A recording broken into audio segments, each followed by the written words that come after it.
Office जाने से पहले ही नाश्ता तैयार कर दिया।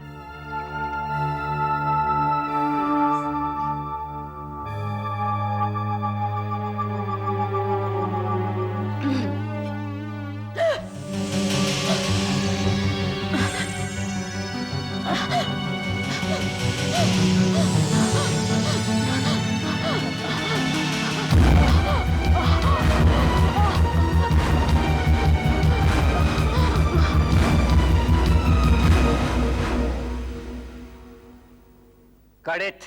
Cut it! Cut it! Cut it!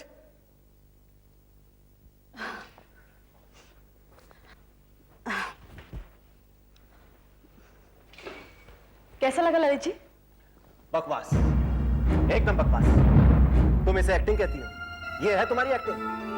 अरे इससे अच्छी एक्टिंग तो बच्चे स्कूल के नाटकों में कर लेते हैं। लेकिन मुझे तो लगा मैंने बहुत अच्छा किया। तुम्हें लगा? ये तुम्हें लगा, लेकिन मुझे नहीं लगा।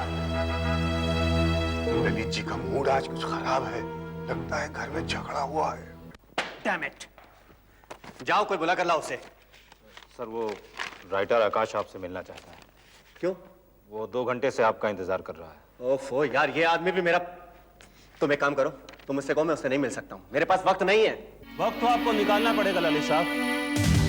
ऐसा कब तक चलेगा? मुझे आपसे जवाब चाहिए। जवाब? जी हाँ, जवाब। मुझे पूरा 1.5 साल लगा इस कहानी को लिखने में, और मुझे पता चल रहा है कि आप किसी दूसरे राइटर से पूरी की पूरी कहानी फिर से लिखवा रहे हैं। क्या मतलब है इस सब का? काम मेरा और नाम किसी दूसरे राइटर का? वाह ललित साहब वाह। आपको मालूम है इससे मेरा कितना नाम खराब हो रहा है इंडस्ट्री में? नाम? अरे तुम्हारा नाम है ही कहाँ? जो आदमी 1.5 साल में एक कहानी पूरी करे उसका कोई नाम होता है? आजकल राइटर 3 महीने में एक कहानी लिख देता है। ललित साहब आप ये ठीक नहीं कर रहे हैं, बहुत बुरा कर रहे हैं आप मेरे साथ। आपको ये भुगतना पड़ेगा। आपकी फिल्म कभी पूरी नहीं होगी, इसका नतीजा आपको भुगतना ही पड़ेगा।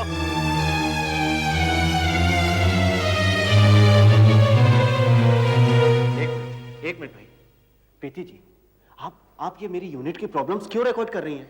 आप इसे भी टीवी पर दिखा देंगे क्या? रिलैक्स रिलैक्स मिस्टर ललित, हम टेलीकास्ट करने से पहले एडिटिंग भी तो करेंगे ना, और कुछ भी टीवी पर दिखाने से पहले मैं आपको जरूर दिखाऊंगी, आई प्रॉमिस। देखिए, I am sorry, I am really very sorry. Shooting पर ये सब चलता रहता है। आज का दिन ही कुछ खराब है। ओ पिया, पिया कम ऑन। पिया देखो, जो हुआ उसे भूल जाओ। मुझे अचानक बहुत गुस्सा आ गया था। मैं जानता हूं कि तुम और अच्छी एक्टिंग कर सकती हो। मैं पूरी कोशिश कर तो रही हूँ, लेकिन मेरी समझ में नहीं आ रहा कि तुम चाहते क्या हो? देखो पिया, सीन ये है कि तुमको जहर दिया गया है, ओके? बस तुम्हारे थोड़े से रिएक्शन ठीक नहीं आ पा रहे।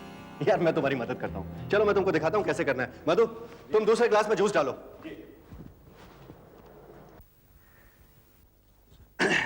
Come on. देखो पिया, इट्स वेरी सिंपल। तुम यहाँ आके बैठी, तुमने वो वेने वाला डायलॉग अपना बोला, ओके? उसके बाद में तुमने ये जूस उठाया और पिया। बस उसके बाद में फिर तुम्हारा वो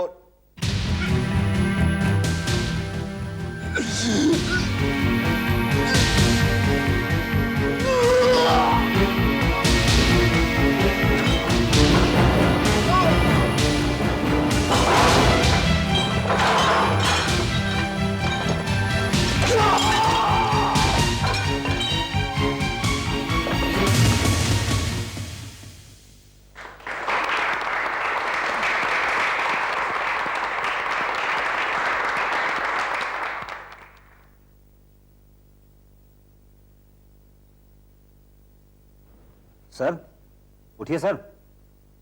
सर अरे कोई डॉक्टर शाह को बुलाओ जल्दी।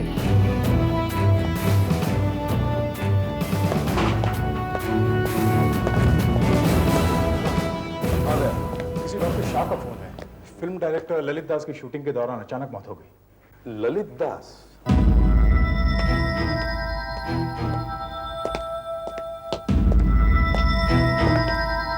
मैं डॉक्टर शाह, मैंने ही आपको टेलीफोन किया।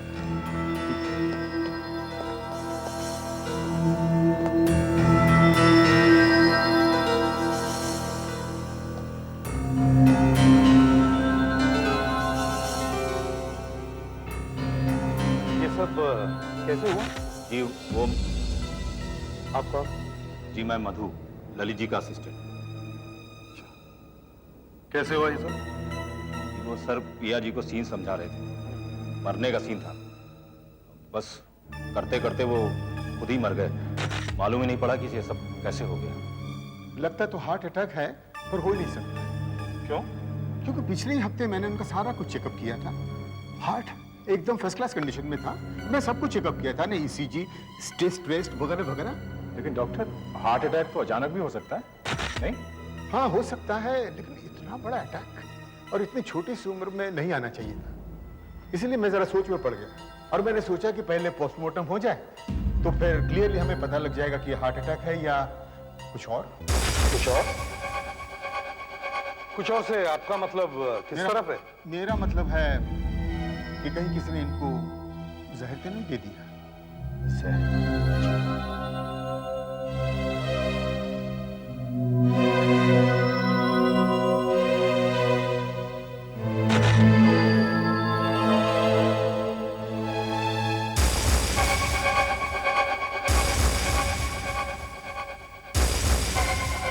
क्या खाया था इन्होंने? जी वो स्नैक्स खाए थे और चाय भी पी। बस उसके बाद वो पिया जी को सीन समझाने लगे। सीन में ऑरेंज जूस पीना था। बस उन्होंने ऑरेंज जूस पिया और मर गए। ठीक उस वक्त 2 बजा था करीब। मैंने घड़ी देखी थी। ये स्नैक्स और चाय यहाँ कौन लाया था? ये ऑरेंज जूस किसने रखा था? कि ऑरेंज जूस तो मैं ही लेकर आया था और मैंने ही रखा था। लेकिन वो स्नैक्स और चाय वो अपना रामू लेकर आया था। इधर आओ। जी वो अभी स्नैक और चाय मैं लाया था, लेकिन मैंने कुछ नहीं किया है। देखो, मुझे आप सब लोगों के नाम और एड्रेस चाहिए। और हाँ, यहाँ की किसी भी चीज को कोई हाथ नहीं लगाएगा। सुधाकर सर, लाश को पोस्टमार्टम के लिए भिजवा दो। अभी भिजवा दो। एक्सक्यूज मी सर, यस, शायद मैं आपके कुछ काम आ सकूं। आप कौन? I am from DTV sir. हम इस फिल्म के ऊपर एक वीडियो प्रोग्राम बना रहे हैं। मिस्टर ललित का इंटरव्यू, आर्टिस्ट का इंटरव्यू और शूटिंग कवर कर रहे थे और करीब 10-15 मिनट तक हमारा कैमरा लगातार ऑन था और बस उसी वक्त ये सब हो गया सर। अच्छा, दैट्स गुड। ये तो हमारे काम की चीज है। क्या आप हमें इस टेप की एक कॉपी दे सकती हैं? Sure sir. Thank you. ACP साहब, डॉक्टर शाह को मानना पड़ेगा। जैसे उन्होंने झट से बता दिया कि इस आदमी को जहर देकर मारा गया है। क्या वाकई ऐसा है? जी हाँ, ये जहर से ही मरा है। अच्छा, मगर कौन सा जहर? वेलकॉक्सिन। वेलकॉक्सिन? जी हाँ, वेलकॉक्सिन। वैसे तो एक ऐसी दवाई है जो दिल के मरीजों को उनके दिल की धड़कन तेज करने के लिए दी जाती है। हालांकि आजकल इसका कोई इस्तेमाल करता नहीं, तो इसे मरने में कोई 2 या 3 मिनट लगे होंगे, या ज्यादा से ज्यादा 5 मिनट बस। मगर वहां के लोगों ने बताया था कि ठीक 2 बजे मर गया था। इसका मतलब ये है दया कि इस आदमी को जहर लगभग 1:55 से दिया गया है। सर, तो हमें ये पता लगाना चाहिए कि इसने 1:55 पर क्या खाया जिसके खाते ही ये मर गया। शायद हमें उसी से कुछ पता लग जाए। दया, तुम एक काम करो, वो वीडियो टेप ले आओ, डीटीवी वाली। पिया देखो, सिचुएशन ये है कि तुमको जहर दिया गया है। तुम्हारे बस रिएक्शंस थोड़े से गलत हो रहे हैं, तुम उनको ठीक कर लो। चलो मैं तुम्हारी मदद करता हूं कि तुमको कैसे करना है। ओके, मैं तुमको दिखाता हूं। मधु जी सर। तुम जरा दूसरे ग्लास में जूस डालो। जी। मुझे देखना है कि ललित ने उस वक्त क्या क्या खाया पिया है। देखो इसके बाद तो सर ललित जी ने सिर्फ ऑरेंज जूस पिया था। ये तुम्हारा ग्लास है, तुम यहाँ बैठी और तुमने वो अपने विनय वाले डायलॉग बोले। उसके बाद में ये ग्लास उठाया और उसके बाद तुम्हारे रिएक्शंस भी हैं। ये पिया और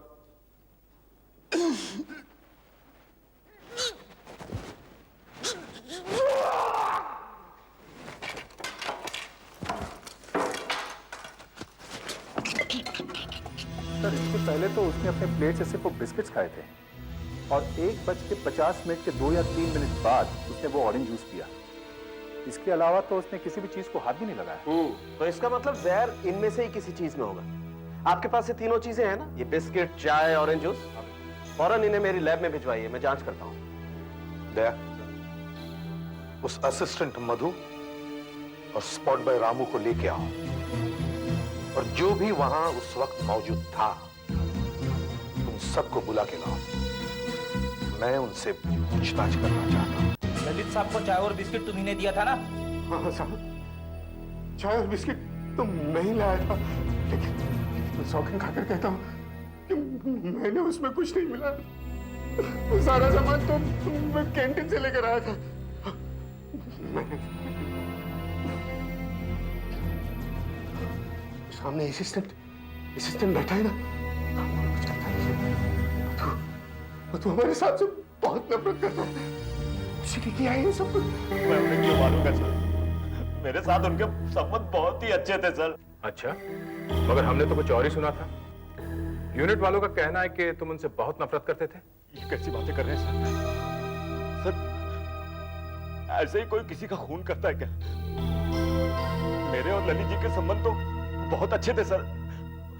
मैं तो सपने में भी उन्हें नहीं मार सकता। हाँ सर, अगर उन्हें कोई मार सकता है तो वो राइटर आकाश। आप लोग मिशन पर आए थे। आप उस यूनिट में काफी लोगों को जानते हैं। आपने पता नहीं कैसे ललित की चाय या जूस में किसी से कहकर जहर मिला दिया या फिर खुद दे दिया। ये क्या कह रहे हैं? मेरे साथ इतना बड़ा अन्याय हुआ है, आप मुझ पर खून का इल्जाम लगा रहे हैं। मैंने 1.5 साल लगाकर एक स्क्रिप्ट लिखी और उसने पूरी की पूरी बदल डाली। मेरी कोई औकात ही नहीं है, मेरी कोई इज्जत ही नहीं है। मैं आपको बताता हूं असल बात क्या है। ललित और पिया का चक्कर चल रहा था, तभी तो उस बेवकूफ एक्ट्रेस को ये रोल मिल गया। वरना उसकी क्या औकात है? इस लायक है वो? शक्ल देखी आपने उसकी? उसके प्यार के चक्कर में मेरी स्क्रिप्ट कुर्बान हो गई। उसकी स्क्रिप्ट पूरी की पूरी कुर्बान हो गई। उसका रोल बढ़ता रहा, मेरी स्क्रिप्ट करती रही। ललित जी शादीशुदा थे। आपकी खातिर वो अपनी बीवी को तलाक दे नहीं सकते थे। उनके बर्ताव में बदलाव भी आ गया था, यहां तक कि वो सबके सामने आपकी बेइज्जती भी करने लगे थे। और शायद इन सब चीजों से तंग आकर आपने सोचा होगा कि ये एक ही बार में खत्म कर दो। झूठ है ये सब, बकवास है ये सब। मैं और ललित सिर्फ दोस्त थे, जस्ट गुड फ्रेंड्स। और ये रोल मुझे मेरे टैलेंट की वजह से मिला था, किसी और वजह से नहीं। हेलो, हाँ डॉक्टर साहब बोलिए। अच्छा ठीक है, हम आते हैं। Thank you.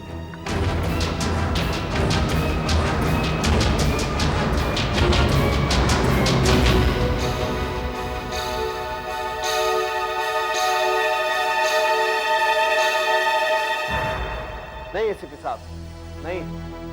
इन तीनों चीजों में, ये बिस्किट, चाय, ऑरेंज जूस, इन तीनों में से किसी में भी वेलकॉक्सिंग नहीं निकली।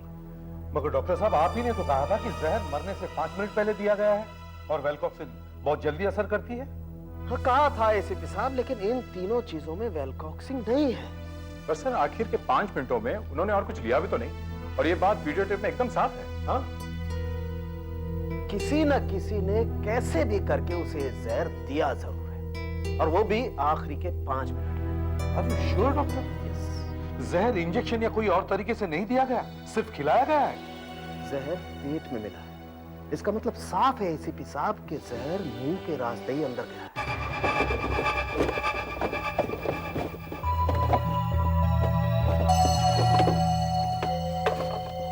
मेरे पास काफी समय से एक वेलकॉक्सिन का डब्बा रखा था।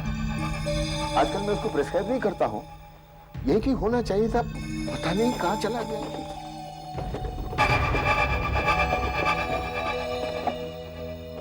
पर अब नहीं है। हाँ,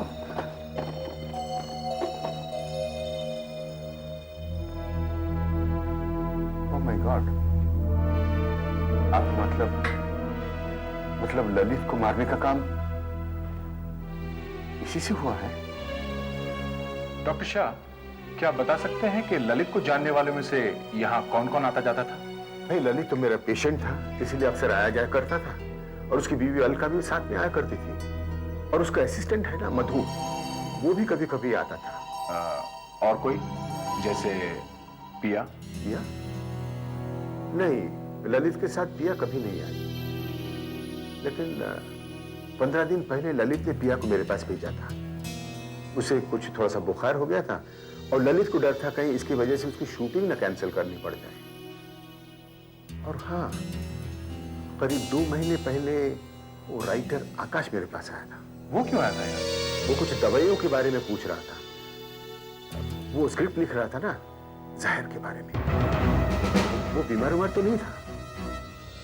हो सकता है वेलकॉक्सिन वही यहाँ से चुरा के ले गया हो, या फिर पिया, या अलका, या मधु, या फिर ललित खुद। कोई भी ये काम कर सकता था। सर, चूंकि मैं आखिरी के 5 मिनटों की कैसेट बार बार देख रहा था, तो शायद मैंने पहले नहीं देखा। मैं आपको एक चीज दिखाना चाहता हूं। सर, ये देखिए, ललित के मरने के 15 मिनट पहले का ही। जैसे हम सभी जानते हैं कि ललित जी बहुत ही जाने माने डायरेक्टर हैं। उन्होंने हमें बहुत सारी हिट फिल्म्स दी हैं। आज उनका इंटरव्यू लेंगे हम, और फिल्म की हीरोइन है पिया जी। उनके साथ भी अगर वक्त मिला तो ज़रूर बातचीत करेंगे, और आपको बताएंगे कि वो इस फिल्म के बारे में क्या कहती है। सर, मरने के करीब 15 मिनट पहले उसने कुछ गोलियां खाई थी। रिवाइंड करके स्लो मोशन में प्ले करो।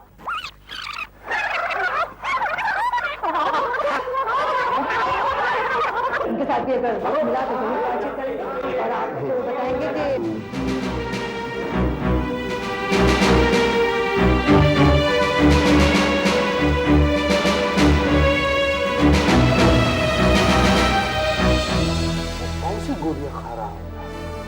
तो ललित को हाइपरटेंशन था, उसका ब्लड प्रेशर कम करने के लिए मैंने कुछ गोलियां दी थी, शायद वही होंगी।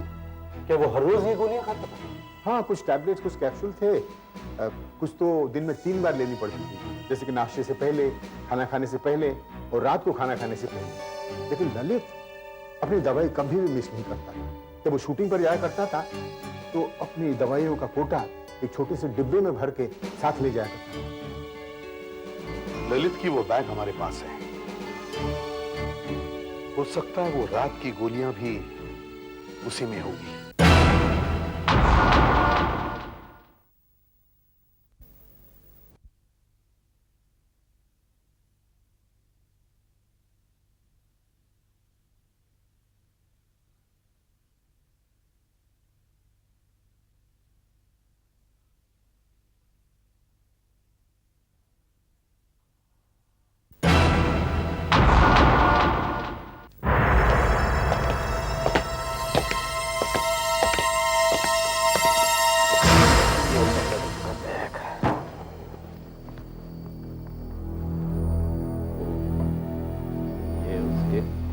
कपड़े, ये फाइल, इसमें देखें क्या है।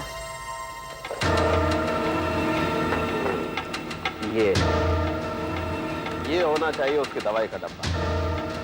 सवेरे की और दोपहर की दवाइयां तो उसने ले ली थी, ये हैं उसकी रात की दवाइयां। एसीपी साहब, ये कैप्सूल काम का है, इसी से कुछ पता चला। आप तो बता रहे थे कि वेलकॉक्सिन 5 मिनट में जान ले लेती है, मगर उसने तो ये गोलियां मरने के 15 मिनट पहले खाई थी। देखिए, वैसे तो वेलकॉक्सिन 5 मिनट में ही अपना असर दिखा देती है, अगर उसे सीधा सीधा खाया जाए तो। लेकिन उसे अगर कैप्सूल में खाया जाए तो असर दिखाने में थोड़ा समय तो लगेगा। क्या मतलब? देखिए, ये गोलियां देखिए, इनसे कोई छेड़छाड़ नहीं की जा सकती, लेकिन ये कैप्सूल, इसे खोला जा सकता है।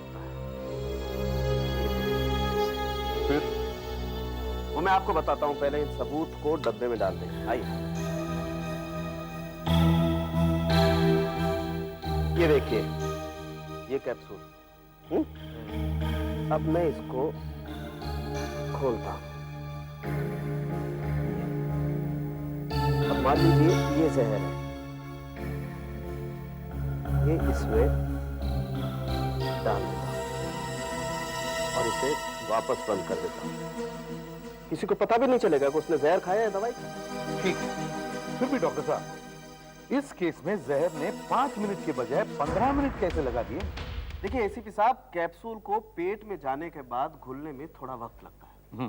देखिए मैं आपको बताता हूं, इस बीकर में एक ऐसा सॉल्यूशन है जो उन एसिड जैसा है जो हमारे पेट में होते हैं, जैसे कि 5% हाइड्रोक्लोरिक एसिड और पेप्सिन। अब मैं इस कैप्सूल को इस सॉल्यूशन में देखिए घुलने लगा। इस कैप्सूल को घुलने में 5 मिनट लगेंगे और वेलकॉक्सिन को अपना असर दिखाने में 5 मिनट लगेंगे। इसका मतलब ललित ने जहरीला कैप्सूल अपनी मौत से लगभग 10 मिनट पहले खाया। 5 मिनट कैप्सूल घुलने के और 5 मिनट जहर को अपना असर दिखाने। लेकिन सर ललित ने कैप्सूल 1:45 बजे खाया, तो उसकी मौत 10 मिनट बाद हो जानी चाहिए, यानी कि 1:55 पर।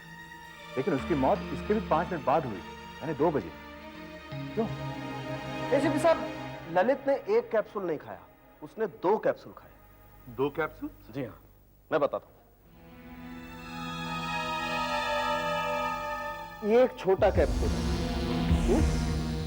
कातिल ने इस कैप्सूल में जहर भरा होगा और फिर उसे इस बड़े वाले कैप्सूल में बंद कर दिया होगा। अब 5 मिनट लगे होंगे इस बड़े कैप्सूल को घुलने में और 5 मिनट लगे होंगे इस अंदर के छोटे कैप्सूल को घुलने में और 5 मिनट लगे होंगे जहर को अपना असर दिखाने। हो गए 15 मिनट? हो गए 15 मिनट। अगर खून ऐसे ही हुआ है तो सवाल ये है कि ललित के कैप्सूल में जहर डाला किसने? मैडम वो बैंगलोर से एप्सम इंडस्ट्रीज का फोन आया था, वो अपने ऑर्डर अपडेट करना चाहते हैं। वो फॉर्मेल्डिहाइड 600 की जगह 750 गैलन चाहते हैं और हाइड्रोक्लोरिक एसिड 150 की जगह 280 गैलन, और ये सारे ऑर्डर उन्हें मंडे से पहले चाहिए। अच्छा, आप एक काम कीजिए, जरा फैक्ट्री में जाके चेक कर लो कि उनका ऑर्डर मंडे तक तैयार होता है कि नहीं। अब जरा उनसे बात करो, मैं भी आई। जरा वो एसीपी साहब, आप यहाँ? जी, हमने सोचा आप घर पर होंगी इसलिए घर पर फोन किया, तो किसी लेडी ने बताया कि आपने फिर से ऑफिस ज्वाइन किया है। जी, और मैं क्या करती, ऑफिस में रहूंगी तो थोड़ा बिजी रहूंगी, ललित की तरफ से थोड़ा ध्यान तो हटेगा। हम आपको ये बताने आए हैं कि आपके पति की मौत वेलकॉक्सिन नाम के जहर खाने से हुई है। क्या ललित की किसी से दुश्मनी थी? दुश्मनी? एसीपी साहब, ललित बहुत ही मतलबी इंसान था, उससे सब नफरत ही किया करते थे, और सच तो ये है कि उसने आत्महत्या ही की है। जी हाँ, ललित और उस फिल्म की हीरोइन पिया, उनके अफेयर के बारे में मैंने बहुत सी बातें सुनी। पिया को लेकर अक्सर हमारे घर में रोज झगड़े होने लगे और मैंने ठान ली कि अब मैं अपनी मम्मी के घर चली जाऊंगी। ललित ने सोचा भी नहीं था कि मैं घर छोड़कर चली जाऊंगी, क्योंकि उसके कई अफेयर्स के बारे में मैंने बहुत कुछ सुना था और टाल दिया। अब वो रोने लगा, गिड़गिड़ाने लगा, कस्में खाने लगा और कहने लगा अगर मैं घर छोड़ के चली गई तो अपनी जान दे देगा। मतलब आप ये मानती हैं कि आपका झगड़ा हुआ इसकी वजह से उन्होंने अपनी जान ले ली? और क्या हो सकता है एसीपी साहब, अगर मैं घर छोड़ के चली जाती तो उसकी क्या इज्जत रह जाती। अच्छा अलका जी, आप हमें ये बताइए कि आप यहाँ एक्चुअली करती क्या है? एसीपी साहब, ये हमारी ही फैक्ट्री है, हम यहाँ केमिकल्स बनाते हैं और मैं यहाँ ऑपरेशंस देखती हूँ। अच्छा, कैसे केमिकल्स? जी, फॉर्मल्डिहाइड और एसिड्स वगैरह। कहीं आप ये तो नहीं सोचे कि हम वेलकॉक्सिन बनाते हैं? जी नहीं, वो एक मेडिकल ड्रग है, वो हम लोग नहीं बनाते। आप मुझ पर तो नहीं शक कर रहे ना? जी नहीं, आप पर शक कैसा? आप तो वहां थी नहीं जहाँ खून हुआ। जिसने जहर दिया वो उनमें से ही एक है जो वहां मौजूद थे। पर अब भी मैं आपसे यही कह रही हूँ एसीपी साहब कि ललित ने आत्महत्या ही की है। आप मेरा विश्वास कीजिए। देखते हैं ये वेलकॉक्सिन आया कहां से। देखो, वीडियो टेप से साफ पता चलता है कि तुमने ही ललित को वो दवाई दी थी। बड़े आराम से तुमने वो सही कैप्सूल्स की जगह वो जहर वाली कैप्सूल उसे दे दिया। अब तुमने ये क्यों किया, क्या मालूम? ये बिल्कुल झूठ है सर। मैं मानता हूं उस रोज ललित जी को दवाई मैंने ही दी थी, लेकिन उनका बैग मेकअप रूम में था। उस वक्त तो कोई भी वो गड़बड़ी कर सकता था। मैंने कुछ नहीं किया। और ये राइटर साहब, ये तो सारा टाइम उधर ही बैठे थे। ये क्या बात हुई? मैं तो जानता भी नहीं वो दवाई खाते थे। और पिया जी, ये भी तो एक दो बार वहां आई गई थी। क्या बकवास कर रहे हो तुम? मैं क्यों करने लगी ये सब?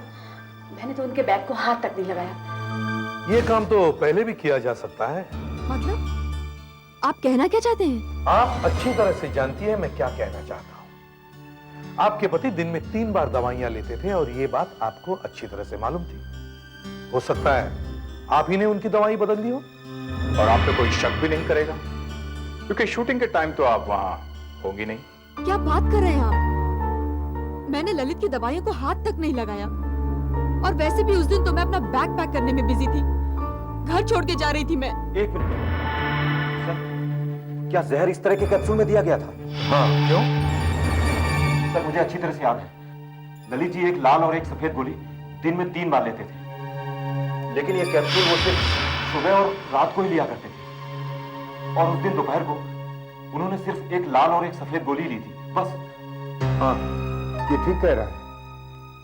मुझे भी ध्यान नहीं रहा इस बात का। ललित को इस कैप्सूल को सिर्फ सुबह और रात को ही लेना था, दिन में तो बिल्कुल नहीं। अलका जी, आप बताएंगे कि आपके पति का दवाई का डब्बा रोज कौन तैयार करता था? जी, हमारे यहाँ एक नौकर है जिसका नाम है उदय।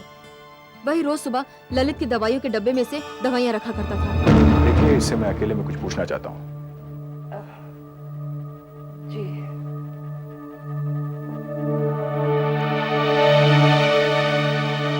मुझे कुछ पूछना चाहता हूँ, ध्यान से सोच के बताना। जिस दिन तुम्हारे साहब मरे थे, उस दिन उनके दवाई के डब्बे में दवाई तुमने रखी थी? हाँ सर, बहुत अच्छे आदमी थे। अच्छा, क्या तुम्हें याद है तुमने उस दिन कौन कौन सी दवाई रखी थी उसमें? सोच के बताओ उस दिन सुबह क्या हुआ था? उस रोज हमेशा की तरह साहब और मेम साहब का झगड़ा हो रहा था, और मेम साहब अपना बैग पैक।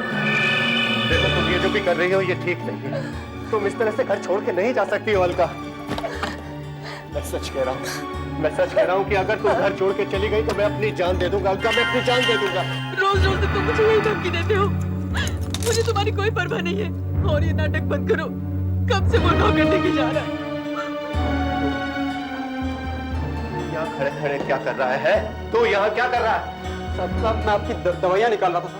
मैंने तुझसे कितनी बार कहा है कि तू मुझे सुबह सुबह दवाइयाँ खिला दिया कर। अगर ये दवाई पहले ले लेता तो ये सब नहीं होता। तूने डिब्बे में मेरी दोपहर की और रात की दवाई रखी? हाँ साहब। 2 सफेद, 2 लाल और 1 कैप्सूल। इन्हें बैग में रखते हैं।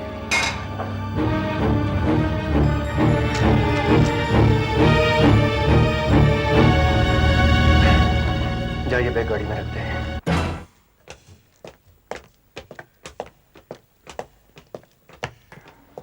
सर, मधु ने ठीक ही कहा था। ललित के नौकर उदय ने सुबह डब्बे में 2 सफेद गोलियां, 2 लाल और 1 कैप्सूल डाला था। 1:45 बजे ललित ने 1 सफेद गोली और 1 लाल गोली खा ली, और बाकी की वो 2 गोलियां और कैप्सूल तो डब्बे में ही है। जानता हूं, ये फोटो मैंने वीडियो टेप से ही खिंचवाई थी। इसमें साफ साफ दिखता है कि हाथ में 2 गोलियां हैं, 1 लाल और 1 सफेद। मतलब उसने कैप्सूल खाया ही नहीं था। उसने कैप्सूल सुबह 8:30 बजे खाया, मतलब मरने से करीब 5 घंटे पहले। तो फिर जहर दिया कैसे गया? सर, ये भी तो हो सकता है कि ललित ने खुद ही वो जहर वाली कैप्सूल चुपके से अलग से जाकर खा ली हो। शायद वो आत्महत्या करना चाहता हो। और उसने ऐसा किया कब होगा?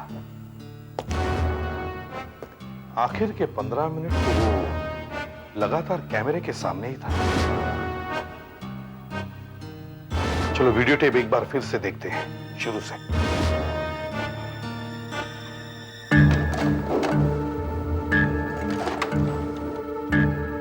ललित जी, वैसे आपके फिल्म के नाम से तो लगता है कि ये मर्डर मिस्ट्री है। वैसे स्टोरी क्या है, आप बताएंगे हमें? जी हाँ जरूर, क्यों नहीं। देखिए बेसिकली एक सस्पेंस ड्रामा है। जैसे वो 70s में फिल्म्स बनती थी ना, वो विजयानंद साहब ने जो बनाई थी तीसरी मंजिल, उस टाइप की है ये। और हम अरे से एक मिनट जरा कैमरा ऑफ कराएंगे। मैं आपको अपनी फिल्म के बारे में बता रहा था। ये क्या हुआ? वो रिवाइंड करो और प्ले करो, वॉल्यूम भी बढ़ाओ।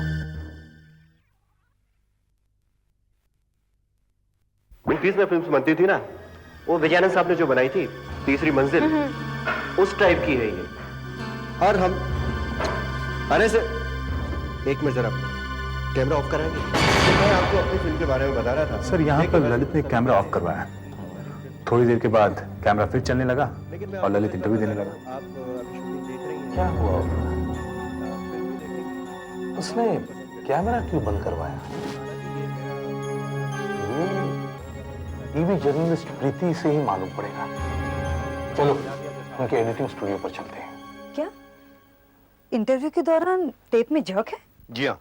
ठहरिए, मैं मास्टर टेप चेक करती हूँ।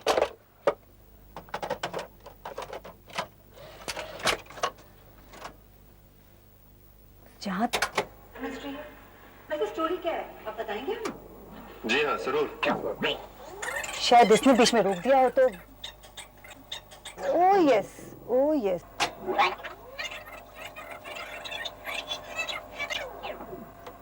उस टाइप की है ये। और हम अरे से एक मिनट जरा कैमरा ऑफ कराएंगे।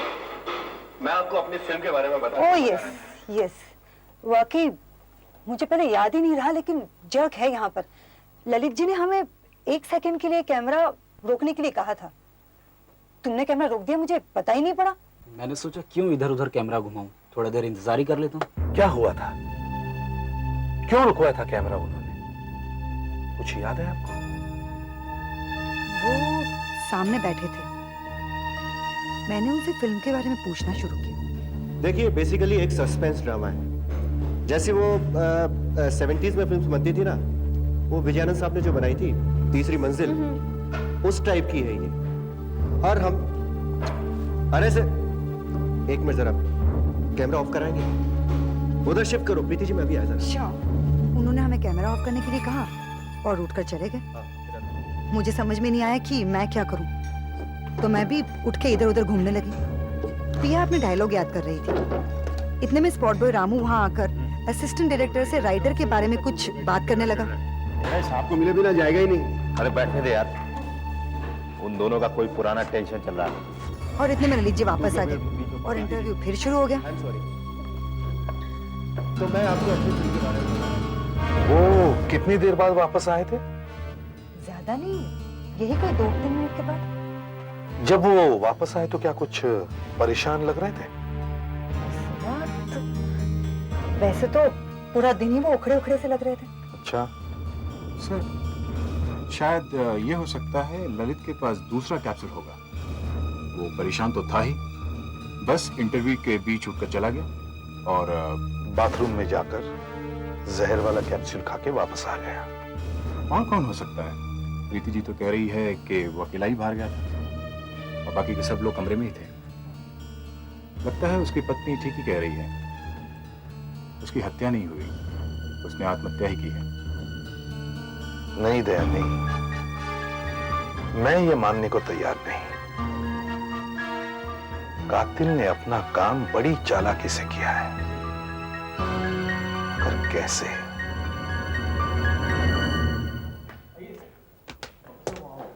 Good evening doctor Shah. हाँ, गुड इवनिंग डॉक्टर सारुण के। कहिए कैसे आना हुआ? बस मैंने सोचा कि ललित के मर्डर के सिलसिले में क्यों ना एक बार आपसे फिर मिल ही लूं। जी? आखिर वेलकॉक्सिन का डब्बा तो आपके यहाँ से गायब हुआ है। हाँ, बड़ी अजीब सी बात हुई है। जी हाँ, वाकई अजीब बात है। जितने भी लोगों पर शक किया जा रहा है वो सब आपको जानते हैं या फिर आपसे मिलते रहे। मुझे तो ऐसा लगने लगा है डॉक्टर साहब के इस खून के पीछे एक नहीं कई दिमाग लगे हैं। मतलब कहीं ऐसा तो नहीं कि वेलकॉक्सिन का डब्बा एक ने नहीं 2-3 लोगों ने मिल करके गायब किया? वैसे वेलकॉक्सिन कहीं से भी मिल सकती है, am I right? और फिर वो आत्महत्या वाली बात भी सही हो सकती है। हाँ सही तो हो सकती है, लेकिन एसीपी साहब इस बात को मानने को तैयार नहीं। क्या देख रहे हैं? वो बैंकॉक में हो रहे हैं ना वो एशियन गेम्स की ओपनिंग सेरेमनी। आप देखिए डॉक्टर साहब, आतिशबाजी कितनी एडवांस हो गई है। कई कई बम छूटने के बहुत देर बाद आसमान में जाकर फटते हैं।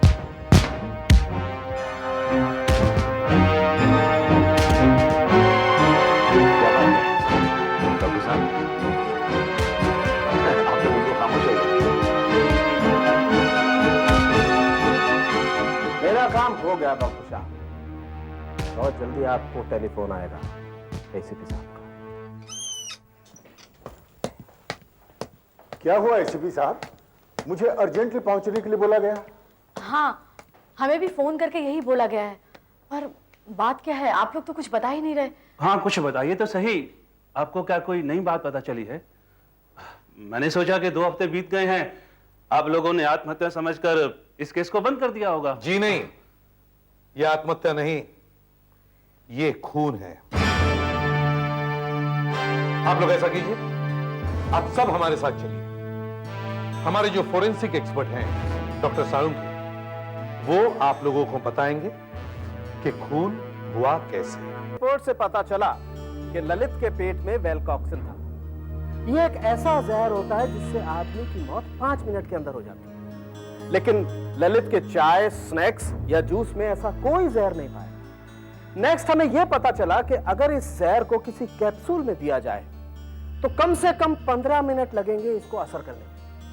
लेकिन उस दोपहर को ललित ने कोई कैप्सूल लिया ही नहीं। उसके नौकर उदय ने बताया कि सुबह 8:30 बजे ललित ने अपना हर रोज का कैप्सूल लिया था, मगर उसकी मौत उस दिन दोपहर को 2 बजे हुई, करीब 5 घंटे बाद। ऐसा हो ही नहीं सकता, क्यों डॉक्टर साहब? एग्जैक्टली। तो फिर देखिए, या तो ललित के पास कोई जहर से भरा हुआ कैप्सूल रहा होगा और जब वो बाथरूम में गया उसने कैप्सूल खा लिया और मर गया।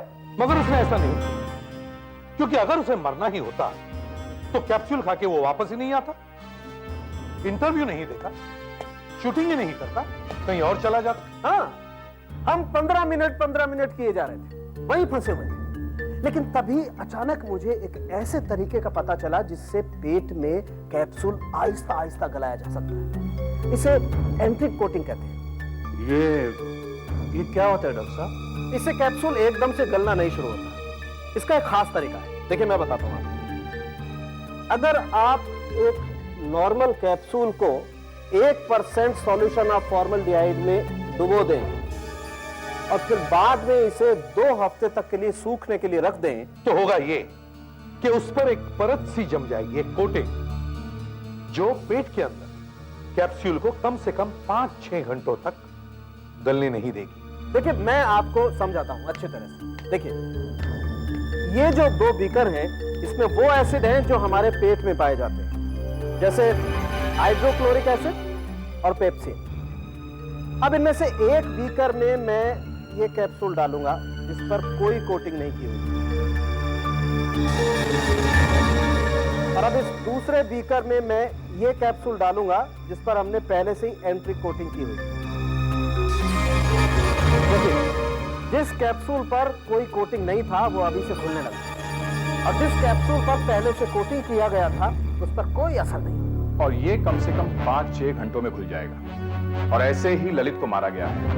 उसे वेलकॉक्सिन ऐसे ही एक कैप्सूल में सुबह 8:30 बजे दिया गया था, और जैसे ही वो कैप्सूल पेट में खुल गया, वहां वो शूटिंग में मर गया। उसे नहीं मालूम था कि उसके पेट में एक टाइम बॉम्ब टिक टिक कर रहा था। और वो टाइम बॉम्ब रखा था आपने। हाँ, आपने। आपकी केमिकल्स की फैक्ट्री है, वहां पर फॉर्मेल्डिहाइड बनता है, उसका पूरा फायदा उठाया आपने। ललित ने जो कैप्सूल सुबह 8:30 बजे लिया था, उस कैप्सूल पर एंटरिक कोटिंग आपने की थी। आपने ही ललित को मारा है, क्योंकि आपको ललित और पिया के संबंध के बारे में पता चल गया था। आपने सारा का सारा मामला एक बार में ही खत्म कर दिया।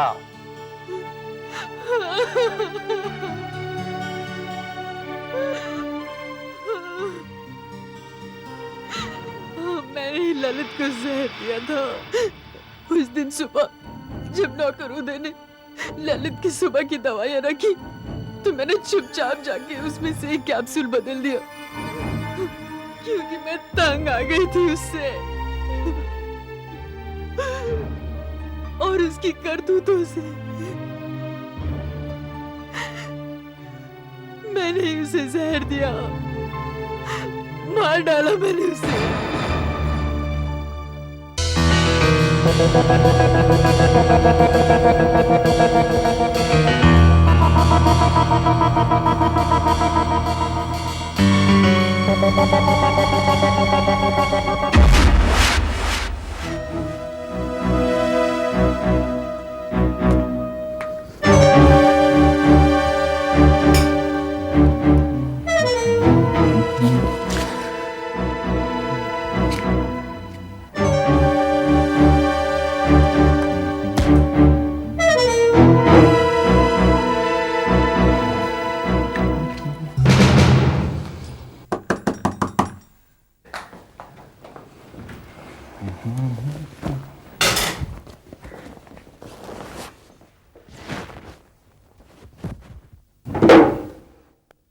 अरे आप, मैंने तो सोचा आप सो रही होंगी। अरे बेटा कहाँ जा रहे हो? मैं तो तुम्हारे लिए नाश्ता बना रही थी। नहीं, आज जरा जल्दी में हूँ, ऑफिस में बहुत इंपॉर्टेंट काम है। आपके किराए के पैसे मैंने टेबल पे रख दिए हैं। वो तो ठीक है, किराया कहाँ भागा जा रहा है? और रात के खाने का क्या? हाँ नहीं नहीं, आप उसकी चिंता मत कीजिए, मुझे आते आते 3-4 बज जाएंगे, खाना मैं भारी खा लूंगा। ये पुलिस की नौकरी भी बस, ना आने का टाइम ना जाने का। अरे देखो, मैं भूल ही गई मैं यहाँ आई किस लिए थी। बेटा एक काम करोगे? हाँ बोलिए। ये लेटर पोस्ट कर दोगे? हाँ हाँ जरूर। बेटे को लिखा है, अशोक को। कब आ रहा है वापस इंडिया? अभी तो नहीं, अगले साल आएगा। दुबई में नौकरी क्या लग गई, माँ को ही भूल गया।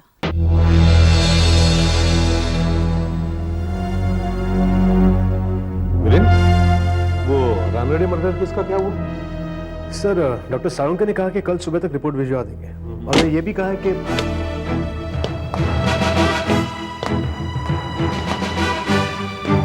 सर, इसने अपना जुर्म कबूल कर लिया, स्टेटमेंट पे साइन भी कर दिया सर। सब बता दिया? हाँ साहब। कोर्ट में बोलेगा? जी सर, सब बोलेगा। राघव सर, इसे ले जाओ, कल कोर्ट में पेश करना है। साहब कल छूट जाएगा ना साहब? हाँ देख।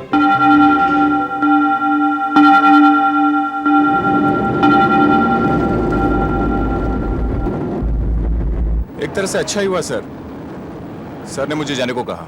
लगता है आज बड़ी जोर से नींद आने वाली है। हम लोगों के ऑफिस टाइम का भरोसा ही नहीं था। कभी रात को 1 बजे तो कभी 2 बजे तो कभी 4 बजे तो कभी सुबह 5 बजे तक। सुबह 5 बजे घर पहुंचते हैं, घर वाले तो तंग आ गए हमसे। मुझे तो जाके अपने मकान मालकिन को रात को जगाना पड़ता है सर। अच्छा? हाँ, पता नहीं अभी तक मुझे घर से निकाला क्यों नहीं उसने। एकदम अपने बेटे की तरह मानती है मुझे वो। अच्छा? अभी खाना रखा होगा मेरे लिए उसने। अब अपना खुद का घर कब ले रहा है? पता नहीं सर कब होगा। सर हाँ, आगे से लेफ्ट लीजिए, यहीं से शॉर्टकट है मेरे घर के लिए। सर बस बस यहीं कुछ। क्या हुआ? सर मैं यहीं से चला जाऊंगा सर। अरे क्यों? मैं तुम्हें घर पे छोड़ देता हूँ। नहीं सर, यहाँ से शॉर्टकट है, 10 मिनट का रास्ता है, इंडस्ट्रियल एस्टेट के बीच से मैं चला जाऊंगा sir. Sure? Yes sir. Okay, thank you sir. Bye. Bye sir.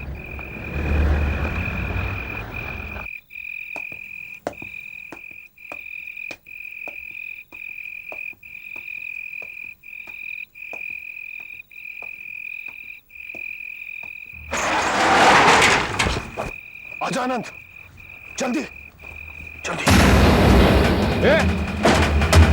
क्या हो रहा है? क्या गया ऑफिसर?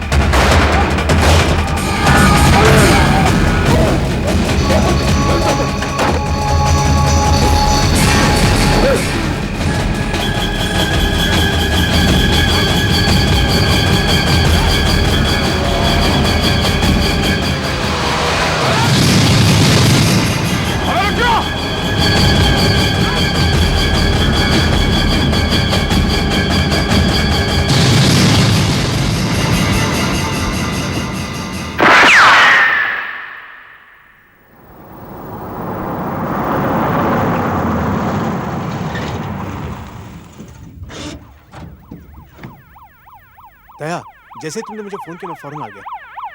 लो सर भी आ गए।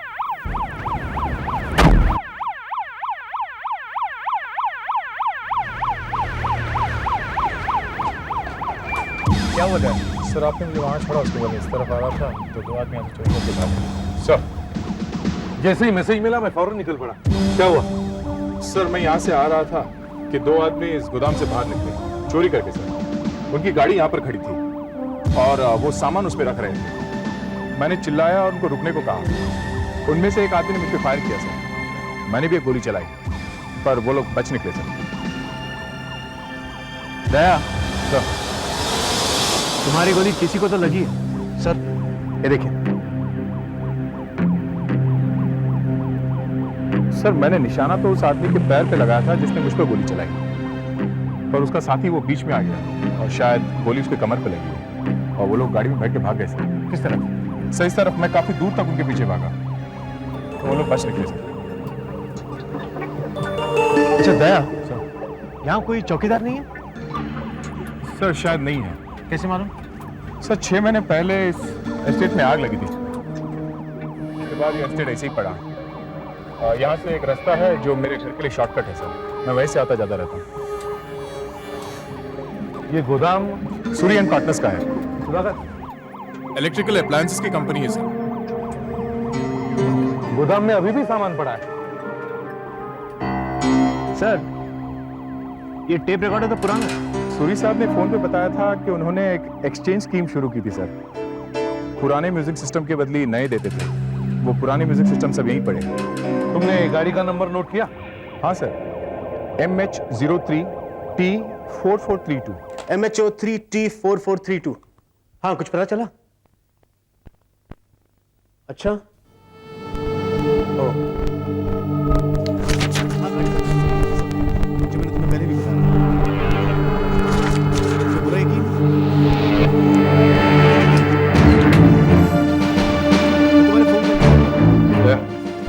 इन चोरों डाकुओं में से कोई मिला? सर अभी तक तो एक भी फोटो मैच नहीं।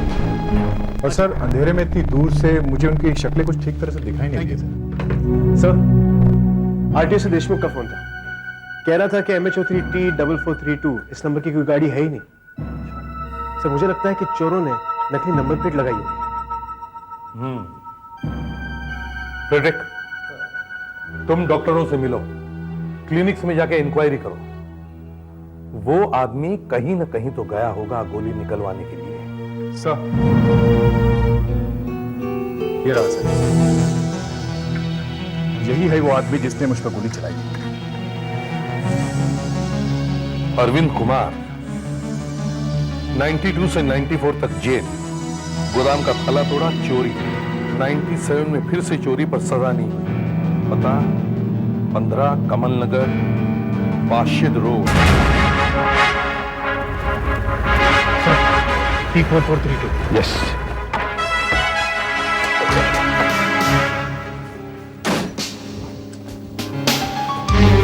T4432 वो लोग अंदर है, तुम लोग पीछे से जाओ, संभाल के, उनके पास गन है।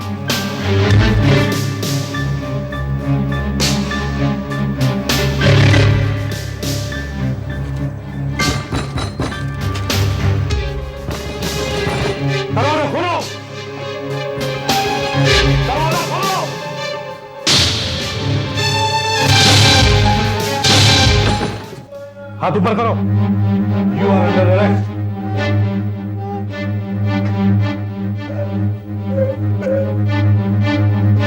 सर ये तो मर चुका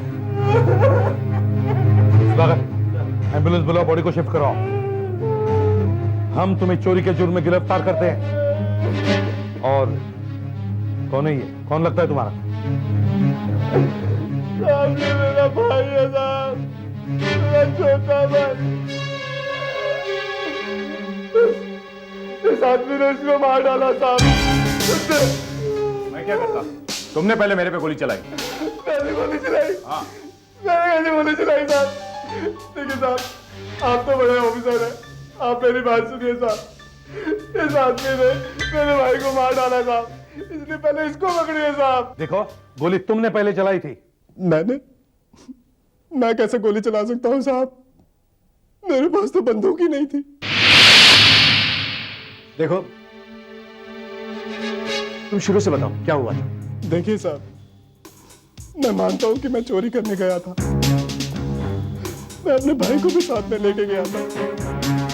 मैंने सोचा वहां पर कुछ नहीं होगा, क्योंकि वहां पर तो चौकीदार भी नहीं था। जैसे मैंने इस ऑफिसर को देखा तो हम दोनों घबरा गए साहब। हम तो आत्मसमर्पण करने ही वाले थे कि इसने हमारे पे गोली चला दी और मेरा भाई मर गया। झूठ, सरासर झूठ बोल रहा है सर ये आदमी। तुम्हारे पास बंदूक थी और तुम्ही ने पहले मुझ पर गोली चलाई। ठीक है, सब लोग घर में ढूंढो, बंदूक को ढूंढो, कहीं ना कहीं तो होनी चाहिए। तुम बाहर जाके चेक करो। सर मैं कार में चेक करता हूँ। चाबी, गाड़ी की चाबी।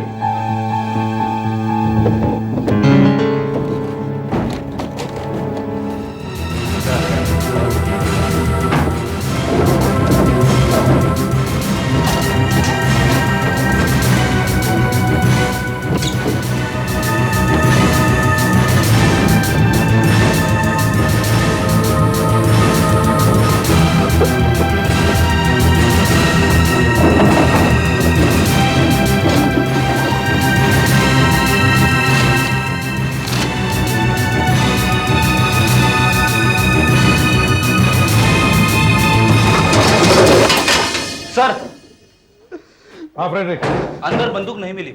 यहाँ भी नहीं है सर। सर गाड़ी भी चेक की, लेकिन गाड़ी में भी नहीं मिली। नहीं। ये कैसे हो सकता है सर? सर इसने पहले मुझ पर गोली चलाई थी, तभी तो मैंने इस पर गोली चलाई सर। कहाँ है बंदूक? बंदूक होगी तो मिलेगी ना। देखिए साहब, इस आदमी ने मेरे भाई को मारा है। मैं चुप नहीं रहूंगा, मैं चिल्ला चिल्ला के सबको कहूंगा। एक सीआईडी ऑफिसर ने एक निर्दोष निहत्थे आदमी को मारा। मैं चुप नहीं रहूंगा, बिल्कुल नहीं रहूंगा। क्या ये सच है कि आपके किसी ऑफिसर ने एक निहत्थे आदमी पर वार करके उसे जान से मार डाला, जबकि वो आत्मसमर्पण के लिए तैयार था? ये तो सरासर जुल्म है एसीपी साहब। हाँ, आप उसके अगेंस्ट कोई एक्शन लेंगे या नहीं? देखिए, हम जांच कर रहे हैं और उससे पहले कोई फैसला नहीं कर सकते। और जिस ऑफिसर के बारे में आप पूछ रहे हैं वो हमारा बहुत ही काबिल ऑफिसर है। वो कभी भी कोई गलत कदम नहीं उठाएगा और मुझे पूरा यकीन है कि वो गोली चलाने पर मजबूर हो गया होगा, वरना वो क्यों गोली चलाएगा? उस आदमी के पास हथियार तो था ही नहीं, फिर वो किसी की जान कैसे ले सकता था? अगर वो सीआईडी ऑफिसर है तो इसका ये मतलब नहीं कि वो किसी की जान ले ले। कैसे हो सकता है? दया, तुमने वो गन देखी थी ना? नजरों का धोखा भी तो हो सकता है। शायद तुमसे गलती हुई है। तुम 2-3 रातों से सोए नहीं थे। मगर सर मैं इतनी बड़ी गलती करूंगा? मैंने उसके हाथ में बंदूक देखी थी सर, और उसने उसी से मुझ पर गोली चलाई थी। तो वहां वो गोली के शेल भी तो नहीं मिले? एम्प्टी? उसके हाथ में रिवॉल्वर था सर, कोई तमंचा या पिस्तल नहीं। शायद तुम सच कह रहे हो। मैं सच ही कह रहा हूं सर।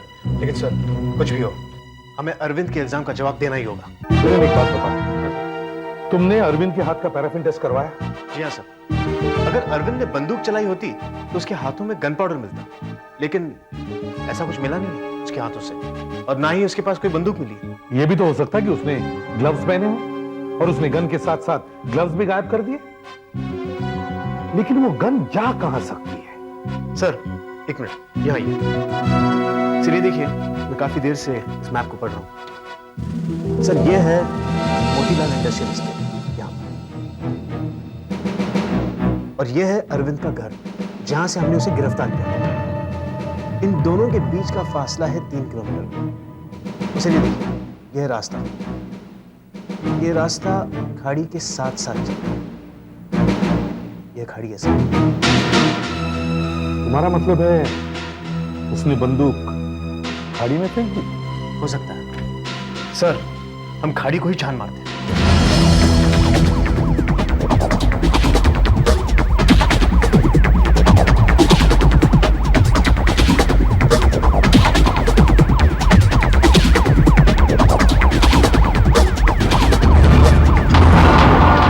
वहां पे छोड़ा?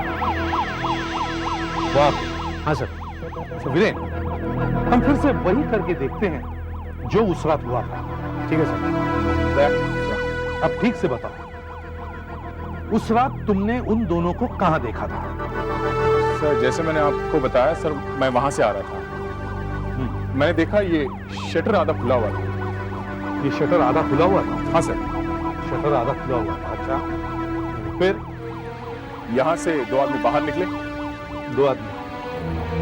उनके हाथ में क्रेट से सर। दोनों के हाथों में? हाँ। फिर क्या हुआ? वो लोग क्रेट लेके अपनी गाड़ी की तरफ जा रहे थे सर। गाड़ी कहां थी? सर यहाँ पर सर। यहाँ पर? हाँ, गाड़ी यहीं पर खड़ी थी। हाँ। दरवाजे खुले हुए थे, डिक्की भी खुली थी, और वो लोग सामान अंदर रख रहे थे।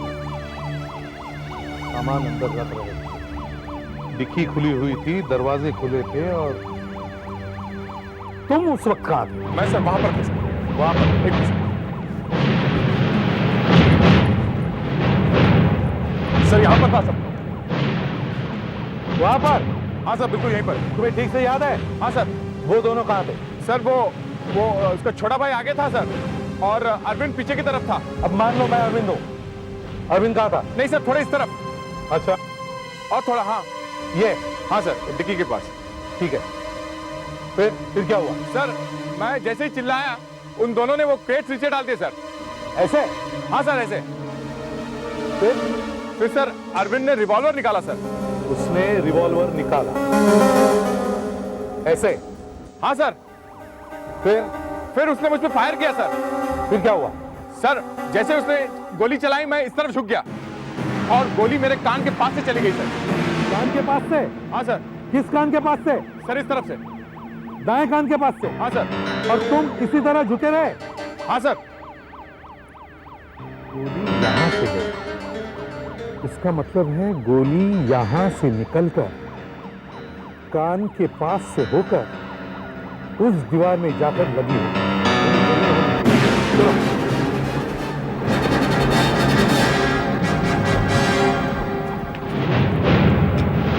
यही लगी,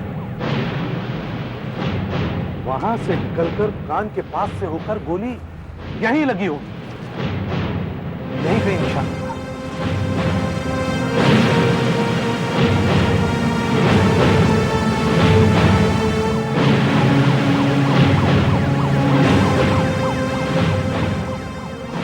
कोई निशान दिख नहीं रहा। नहीं सर, कोई निशान नहीं दिखाई दे रहा। हाँ सर, यहाँ पर भी कोई निशान नहीं दिखाई दे रहा।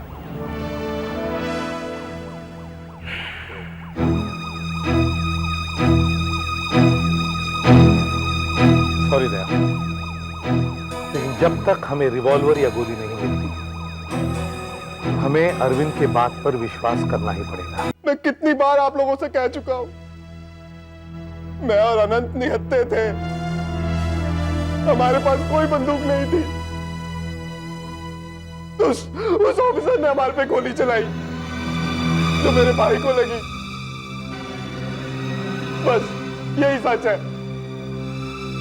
आपके बार बार कहने से हमारी कहानी बदल नहीं जाएगी। हम तुम्हें तुम्हारी कहानी बदलने के लिए नहीं कह रहे हैं, हम सिर्फ सच्चाई जानने की कोशिश कर रहे हैं। सच सच बताओ कि उस रात एग्जैक्टली हुआ क्या था?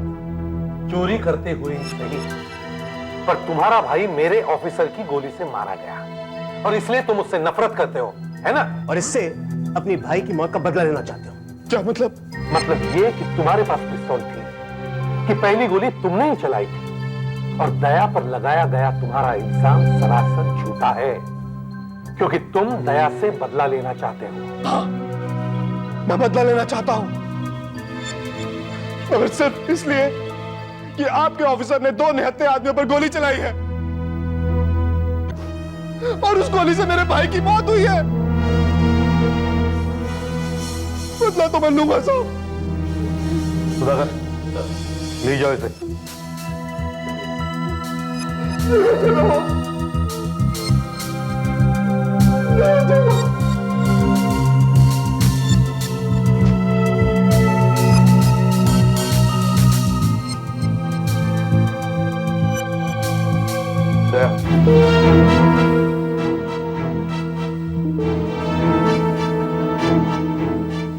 देखो दया, मेरे पास कोई और चारा नहीं है, मगर अरविंद के इल्जाम के खिलाफ जब तक हमें कोई सबूत नहीं मिलता, तब तक मुझे तुम्हें सस्पेंड करना पड़ेगा। सस्पेंस है? दया प्लीज मुझे तुम्हारा आईडी कार्ड दे दो।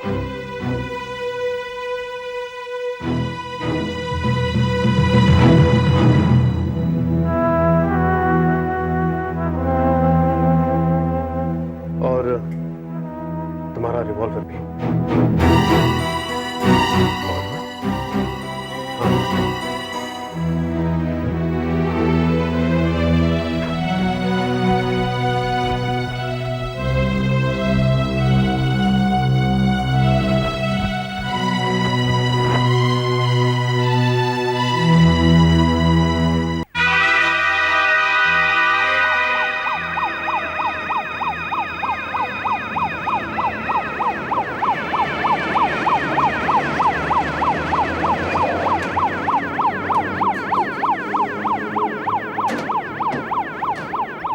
सर, दया के साथ जो हुआ वो ठीक नहीं हुआ, क्योंकि अब तो टेलीविजन वाले प्रेस वाले इसके पीछे हाथ धोकर पड़ गए। हाँ वीरेंद्र, मैं समझता हूँ क्या गुजरती होगी उस बेचारे पर। सर, दूसरी ओर हमारे इतने सारे आदमी खाड़ी में बंदूक ढूंढ रहे हैं, लेकिन अभी तक कुछ हाथ नहीं लगा। वो गोली अगर हमें मिल जाए वीरेंद्र तो अपना काम बन जाएगा। वीरेंद्र, वो चोरों की गाड़ी यहीं कहीं थी ना? हाँ सर, तो यहीं से गोली चली है। Right sir. सर लेकिन आखिर गोली जा कहां सकती है? देखो वीरेंद्र, गोली बंदूक से निकले मतलब कहीं तो लगनी चाहिए, हवा में गायब तो नहीं हो सकती। गोली है वो गोली कहीं तो लगनी चाहिए, कहीं तो मिलनी चाहिए। हाँ मिलनी तो चाहिए सर, लेकिन मिल नहीं रही है। फिर गई कहाँ गई? क्या उस रात कुछ ऐसा तो नहीं था जो कब यहाँ था और अब नहीं? पर क्या सर, उस रात गोली चलने के कुछ देर बाद हम लोग यहाँ पहुंच गए और अब से तब तक सब कुछ वैसा का वैसा ही है। इस रात हम इस दीवार पर गोली के निशान, क्या ये देखिए सर, क्या ऑयल के निशान।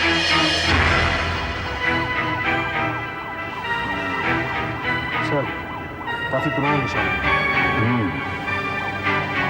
ऑयल का निशान। यहाँ आसपास कोई है क्या?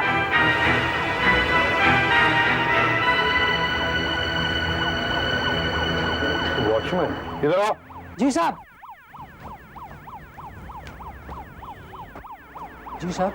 तुम यहाँ के वॉचमैन हो? हाँ जी साहब, मैं पहले यहीं ड्यूटी करता था। इस एस्टेट में आग लगने के बाद यहाँ कुछ बाकी नहीं बचा ना, तो साहब ने मेरी ड्यूटी दूसरी एस्टेट में लगा दी। और अब जब यहाँ मर्डर और चोरी हुआ ना, तो साहब ने दोबारा फिर मेरी ड्यूटी यहाँ लगा दी। ये बताओ, ये ऑयल का ये निशान यहाँ कैसे? साहब किसी ट्रक से गिरा होगा। ट्रक? कौन सा ट्रक? साहब जब से ये एस्टेट खाली है ना, तब से यहाँ के मालिक ढींगरा साहब से लोग पूछकर अपने ट्रक या टेम्पो यहाँ खड़ा कर देते हैं। अच्छा, जिस रात यहाँ चोरी हुई यहाँ कोई ट्रक खड़ा था? साहब ये तो मुझे पता नहीं। तो फिर किसे पता होगा? साहब ये तो ढींगरा साहब ही बता सकते हैं, मगर ढींगरा साहब आज शहर में नहीं हैं, वो न्यू बॉम्बे गए हुए हैं और आज शाम तक वापस आएंगे।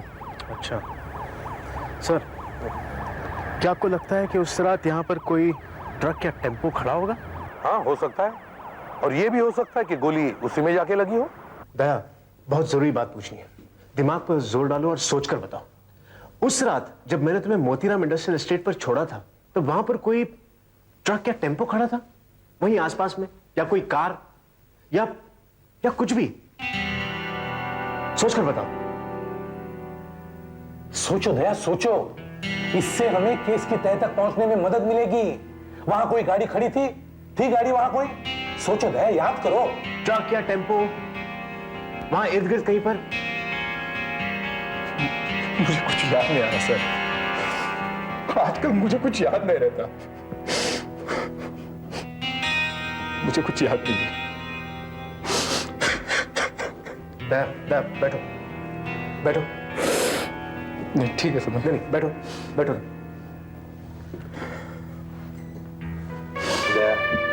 Relax, don't worry. कुछ याद नहीं आता ना? कोई बात नहीं। देखो, हम मोतीलाल एस्टेट के मालिक ढींगरा से पूछताछ करेंगे, वो इस बारे में जानते होंगे। डोंट वरी, रिलैक्स, तुम यहीं आराम करो। नहीं सर। देखो, तुम निर्दोष हो ये हम साबित करके ही रहेंगे, so don't worry, relax. Fine sir, मैं चलता हूँ। दया मेरी बात मानो, बैठो बैठो। मैं तुम्हारी हालत समझ सकता हूँ। सुधाकर, दया को कॉफी पिला और फिर उसे घर पर छोड़कर आना। Sir, Dhingra is the key factor. Right? Yes sir. Dhingra कौन है?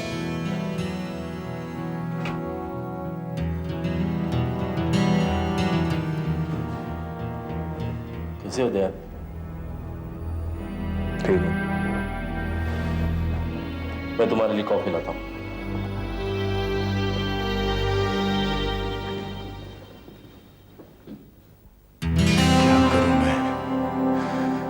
कहाँ जाऊं?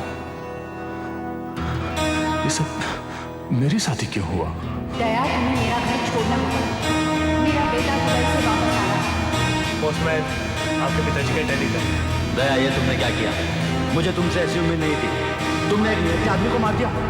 ये तुमने क्या किया दया? मुझे तुमसे ऐसी उम्मीद नहीं थी। ये तुमने क्या किया? दया, तुमने ये क्या किया? मुझे तुमसे ऐसी उम्मीद नहीं थी। तुमने एक निहत्थे आदमी को मार दिया। ये तुमने क्या किया दया? मुझे तुमसे ऐसी उम्मीद नहीं थी। मुझे जीने का कोई हक नहीं। मैं अपने आप को खत्म कर दूंगा।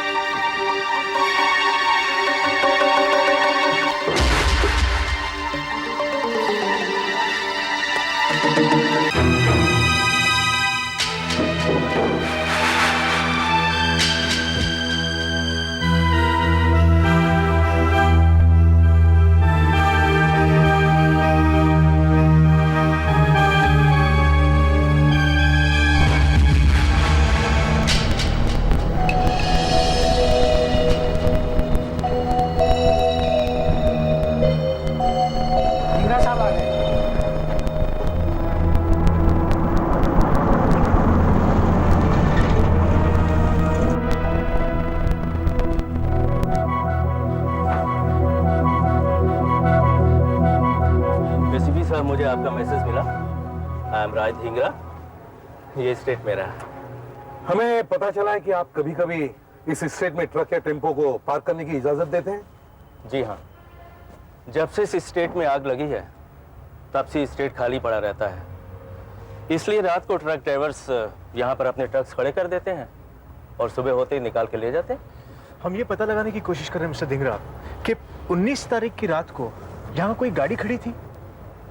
19 तारीख यानी संडे? जी।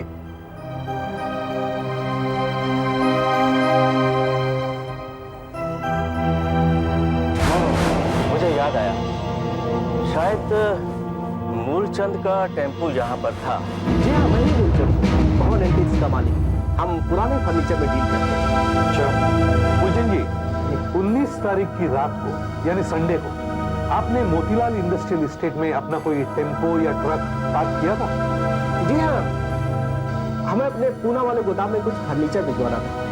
ये कोई रात के 12 बजे टेम्पो लोड हो गया था और ड्राइवर को सुबह सुबह ही पूना निकलना था, इसलिए हमने टेम्पो को वहाँ पार्क करा दिया। तो इसका मतलब वहाँ पे टेम्पो था। अच्छा मूलचंद जी, आप उस टेम्पो का नंबर, उसके ड्राइवर का नाम और अपने पूना वाले गोदाम का एड्रेस दे सकते हैं? हाँ हाँ, क्यों नहीं। एक मिनट।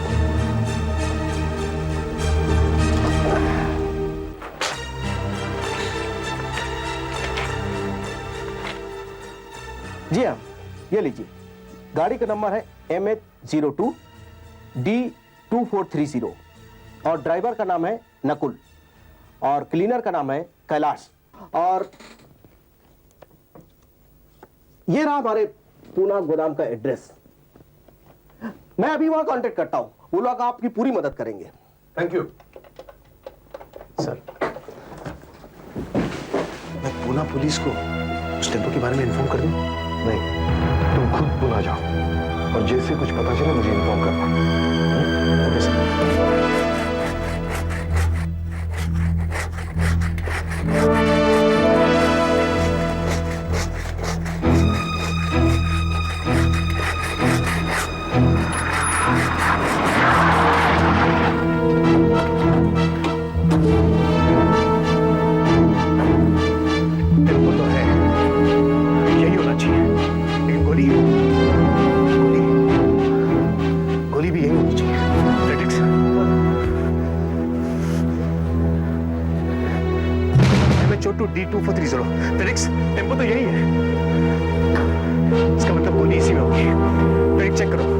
अंदर बाहर ऊपर नीचे हर तरफ गोली यहीं पे होनी चाहिए, इसी टेम्पो में, कहीं ना कहीं तो होगी।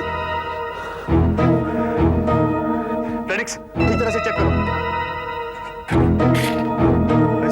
From CID. तुम्हारे मालिक ने फोन किया होगा कि हम यहाँ आने वाले हैं। हाँ सर। इस टेम्पो का ड्राइवर और उसका क्लीनर कैलाश दोनों कहाँ हैं? बुलाओ उन्हें। अरे नकुल, अरे कैलाश, अरे बाबा, साहब आए। आइए। नमस्कार साहब। मालिक ने कहा था कि देखो, मुझे तुम्हारी मदद चाहिए। 19 तारीख की रात को तुम मोतीलाल इंडस्ट्रियल एस्टेट में थे? हाँ साहब, उस रात हम लोग वहीं थे। रात को 3:30 बजे भी? वो बात दरअसल ये थी साहब कि हमें निकलना तो सुबह 5 बजे था, लेकिन हम लोग पहले ही निकल लिए 3:30 बजे। क्यों साहब? आप वो जो गोली की आवाज आई थी उसके बारे में जानना चाहते हैं? तुम जानते हो उसके बारे में? बताओ। साहब, हमसे गलती हो गई। हम लोग डरे हुए थे साहब, हमारी समझ में नहीं आया था हम क्या करें, इसलिए हम निकल लिए साहब। देखो, सोच के बताओ उस रात क्या हुआ था? साहब, टेम्पो तो था ही, मैं आगे सोया था और ये पीछे फर्नीचर के साथ। साहब, उस रात गर्मी ज्यादा थी, इसलिए शटर खुला हुआ था। साहब, अचानक मेरी आंख खुली, जैसे कोई आवाज आई हो।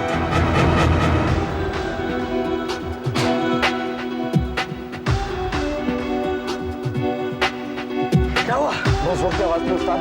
अरे क्या आवाज थी? ऐसा लग रहा है जैसे कोई गोली चला रहा है। हाँ उस्ताद, कोई गोली अपने को लग जाए। हाँ उस्ताद, चलो अपन निकल लेते हैं। हाँ उस्ताद, निकल लेते हैं। हाँ उस्ताद।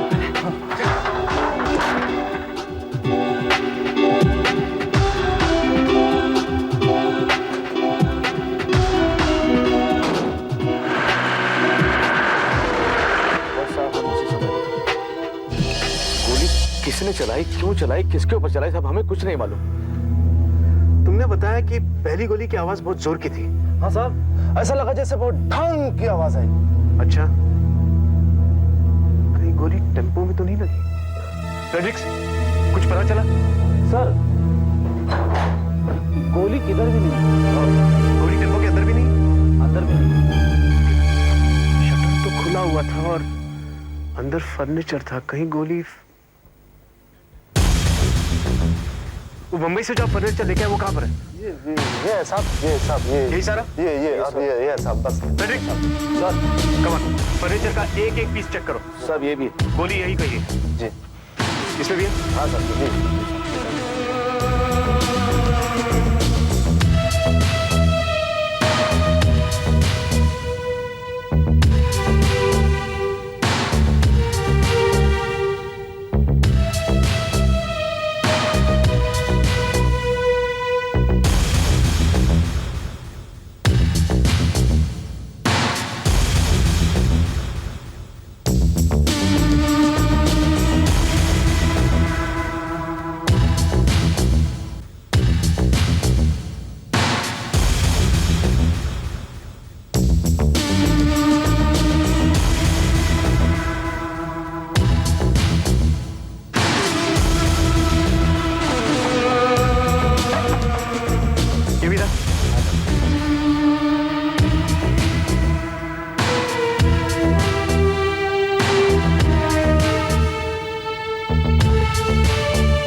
इसका मतलब है दया निर्दोष है, हमारा ऑफिसर निर्दोष है, हैं? हाँ हाँ हाँ, तुम जल्दी से वापस आ जाओ। ओके ओके, जल्दी से ये खुशखबरी दया को देनी चाहिए। अब दया को उसका बैच वापस मिल जाएगा, उसकी गन भी वापस मिल जाएगी।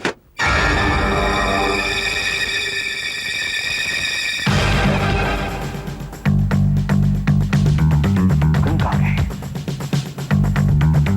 कहीं दया नहीं तो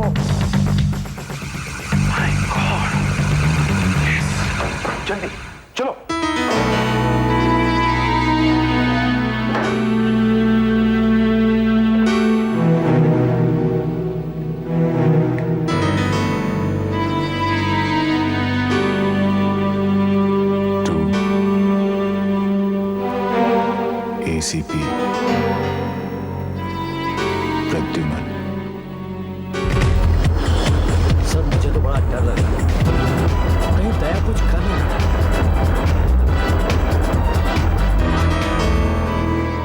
सर मैंने हमेशा अपनी ड्यूटी को एक अच्छे और ईमानदार पुलिस ऑफिसर की तरह निभाया है।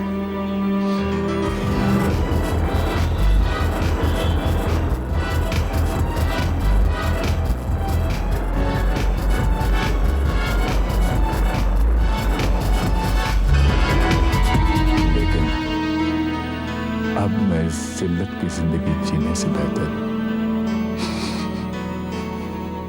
मर जाना चाहता हूं।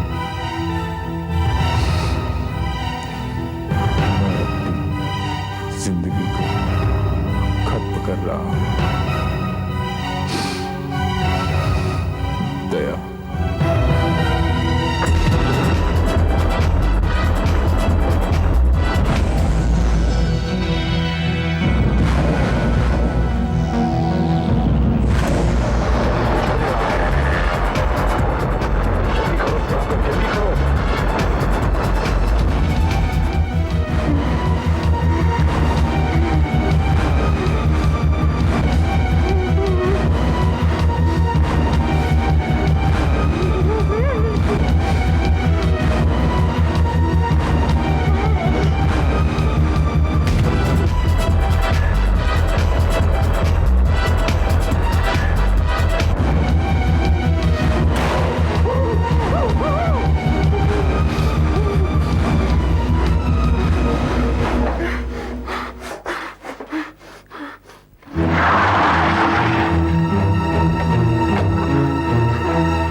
बंदूक को गाड़ी में फेंक दिया और आपके ऑफिसर को फंसा दिया।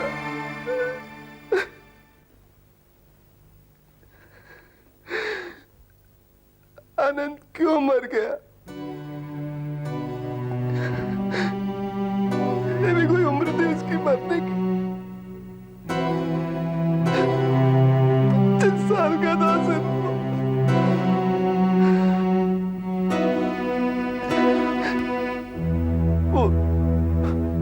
वो तो मेरे साथ आना भी नहीं चाहता था। मैंने ही जबरदस्ती की और उसको अपने साथ ले गया। मैंने सोचा किसी दूसरे को साथ में लेकर जाऊंगा तो चोरी का माल बांटना पड़ेगा, इसलिए मैं अनंत को साथ में ले गया और वो मर गया।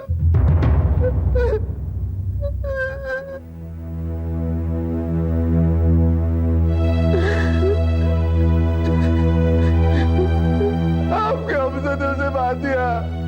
आपके अफसर ने नहीं, असिस्टेंट इंस्पेक्टर दया ने सिर्फ अपनी ड्यूटी निभाई है। तुम्हारे भाई को उसने नहीं मारा, तुमने मारा है। बकवास नहीं, सच है। तुम जबरदस्ती अपने भाई को चोरी करने के लिए अपने साथ ले गए। वो जाना नहीं चाहता। दूसरी बात, जब उसे गोली लगी तब तुम उसे डॉक्टर के पास नहीं ले गए, क्योंकि तुम्हें अपने पकड़े जाने का डर था। तुमने आनंद को मारा है, तुमने। सुधाकर सर, ले जाओ इसे। चलो उठो।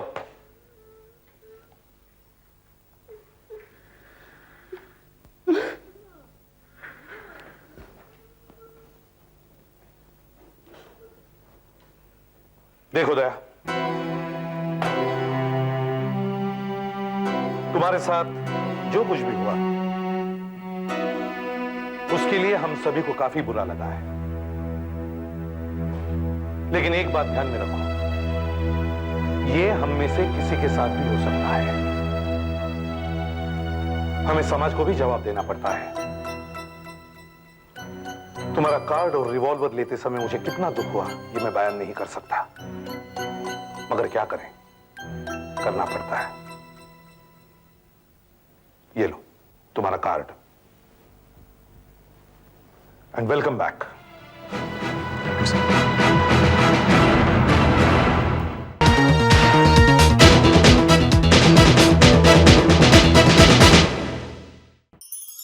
ऐसे और भी मजेदार वीडियो के लिए हमारे चैनल को लाइक, शेयर और सब्सक्राइब करें।